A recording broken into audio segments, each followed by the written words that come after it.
Manish Sonthalia joins us, and last time when we met, Manish Sonthalia was surprisingly cautious, and markets have been slightly dizzy after that. Manish, it was a good call.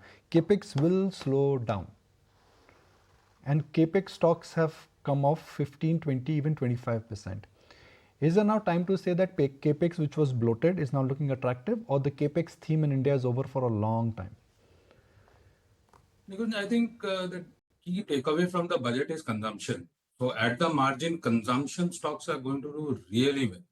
Because first of all, you are coming out of the budget, with very little expectation, given that consumption stocks have not done well over some time. So, this 1 lakh crore saving in income tax, and if you give it a marginal propensity to save of around 20%, that is marginal propensity to consume of around 80%, then this 1 lakh crore saving in taxes will actually mean a multiplier of 5. If you assume that of that 1 lakh crore, 20% is going to be saved and 80% is going to be spent. So depending on what is the rate of savings, the multiplier could be as high as 3 lakh, 4 lakh or 5 lakh crore. If the saving is 20%, then it's 5 lakh crores. If it's 25%, then 4 lakh crores. If it's 33%, it's 3 lakh. So this is basically going to be felt on consumption related stocks. And mind you, the consumer discretionary names are going to benefit more since the tax cut has happened on the corporate income tax side, not the GST side. So this is one area which looks quite interesting. As far as the capex related, theme is concerned, government has clearly made it visible that 11 lakh crores for FY25 will not be spent. They're budgeting 10 lakh crores. On top of that, 10% increase. So again, comes back to 11 lakh crores. So there's no incremental, positiveness as regards this capital related items are concerned, and that is what you are actually seeing in the marketplace. So I think that is how things are.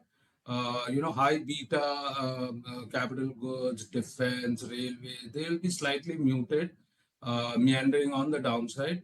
And one theme which comes back big in vigor is consumption. But consumption stocks are also not cheap. I mean, any consumption stock which could benefit potentially because of this government spend, the P multiple is north of 30, 40, 50 times. So why consumption? Why not capex after the correction? So basically, you are looking at earnings growth. Consumer staples are still going to be slightly muted when, as far as the market price appreciation is concerned, because there the growth vis-a-vis the multiples are not going to look that attractive. But give 1 year out, and you're starting to see consumption names, will exhibit some very robust earnings growth. So from that point of view, yes, I would agree that some of the known consumer discretionary names would be trading at, let's say, 30, 40, 50 multiples on FY25 numbers. But as long as you are buying something at, let's say, 1.5 PG or even 2 PG, maybe there is a case of a market price appreciation just on the back of earnings growth and some P multiple expansion, because this is not going to go away in a hurry. This savings of 1 lakh crore and the multiplier of 3 to 5 lakh crores is going to be felt on multiples even 1, 2 years down the line. So from that point of view, I think you could take into factor the QSR names, the restaurants, the food tech companies. You could look into the white good, air conditioner companies. So because these are discretionary names, automobile companies, retailing companies. Yeah, one has to do the homework as regards valuations are concerned, but clearly this is one area which is going to show, robust earnings growth going into the next 2 years. Manish, this is Shrishti also joining us, but help us understand what is looking cheap at this point in time, because we have seen a fair bit of recovery in the markets as well, and we have been talking about the consumption theme. But apart from that, which sectors are looking good to you right now? See, nothing really changes before the budget and after the budget. I think rupee depreciation is going to hog the limelight, and that's not going to go away in a hurry. And so, we are looking at 87 and a half, and it would not come as any great surprise if rupee was to touch 90 quite soon. So in that backdrop, export looks the safest, the export opportunities, the IT farmers of the world, despite all the clamor around deep seek and artificial intelligence theme going away. I think IT is one name to fall back on. You would have the pharmaceutical names, good defensive opportunity out here.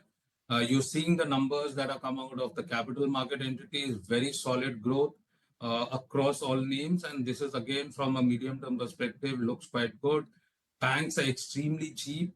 One major sector which I think should create a lot of value from here on, given that most of the negatives are priced in, is the insurance space. Selectively, health insurance companies look mouth-watering when it comes to the growth and valuations. You will also have some life insurance companies exhibit decent valuation vis-a-vis growth opportunity. And then, of course, you have the financials, the large private sector banks or the public sector bank, which have reported numbers and are trading at very decent valuations. Capital good stocks, capital market stocks. So I'm assuming that Motilal Oswal is also looking good as a stock for a fund manager like you. See, I don't want to talk about individual companies, but suffice it to say that this entire theme, because it's leveraging a lot on technology, and these are somewhat annuity sort of businesses, not specifically the online broking piece, but other pieces across the spectrum. Just why one name, it is across the spectrum. And mind you, why I'm saying this is because in India's case, the financial sector is leading the real sector. And within that financial sector, the tilt is happening away from debt to equity. So give it 1, 2, 3, 4 years down the line, and given that these are very high operating leverage businesses and the size of the economy and the size of the financial market, opportunity is just humongous. Entry barriers are compliance and technology. The big only tend to get bigger in this space. I mean, that is how, and bulk of it is basically robust cash flow. We're not talking about the near-term pain that we're seeing in equity markets because of the short-term headwinds that we are seeing in India, but I think slightly long-term. I mean, you can't create these opportunities overnight, and once you have them in your portfolio, it's better to stick with them. Very good morning to you, Manish. Cheryl also joining in the conversation. I just wanted to understand your view, given the fact that yes, we saw a big push coming in the budget for the consumption space, and now people are actually looking at these companies which are into the quick commerce or into food delivery like Zomato, Swiggy. They're thinking that that's also where you will have the consumer spending increase. What's your take on that space, and how are you viewing it now?